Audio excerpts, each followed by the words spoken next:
आपकी ट्रेड गलत जाए या सही जाए वो कोई फर्क ही नहीं पड़ता। कसम खुदा की आपकी ट्रेड गलत होने से कोई फर्क नहीं पड़ता। मैंने जो टीजीएस में ब्लैक शील्ड मॉडल दिया है उसमें मैंने विन रेट कितना रखा, 60%। मतलब 10 में से 4 ट्रेड गलत जा रही है, कोई मसला नहीं है, फिर भी 20 दिन बाद अकाउंटेबल हो रहा है उस मॉडल के हिसाब से जो मैंने खुद लिख के कई दिनों की मेहनत के बाद टीजीएस वालों को दिया।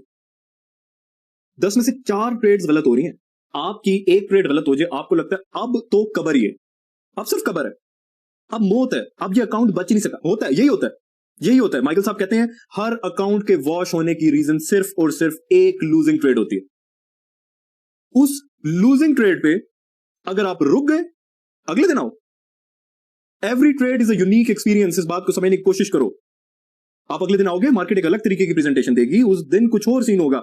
सबसे बड़ी गलती क्या होती है कि जी ट्रेड कर ली, गलत हो गई, दोबारा करनी है इसी सेशन में। क्यों? उस सेशन में तुम्हारी ट्रेड गलत हो रही है तो वो सेशन तुम्हारे लिए नहीं है। अब यहां पे एक और डाउट आता है दिमाग में कि यार वो पहले मैंने मार्केट को ठीक से रीड नहीं किया था, अब वो मेरी ही डायरेक्शन में जा रही है। आप फिर लोगे, हो सकता है ठीक हो जाए। यहां से तुम्हारी बर्बादी का आगाज शुरू होगा, क्योंकि तुम्हें ऐसे लगने लग जाएगा कि पहली ट्रेड अमूमन गलत हो जाती है, कोई बात नहीं, दूसरी ठीक होनी होती है।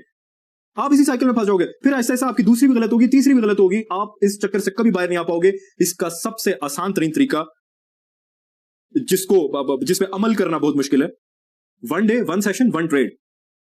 एक दिन के अंदर मल्टीपल सेशंस में नहीं, एक सेशन में, जो कि आइडियली न्यूयॉर्क सेशन हो तो बेहतर है। और न्यूयॉर्क सेशन के अंदर भी सिर्फ एक ट्रेड आप ले सकते हो एक दिन में।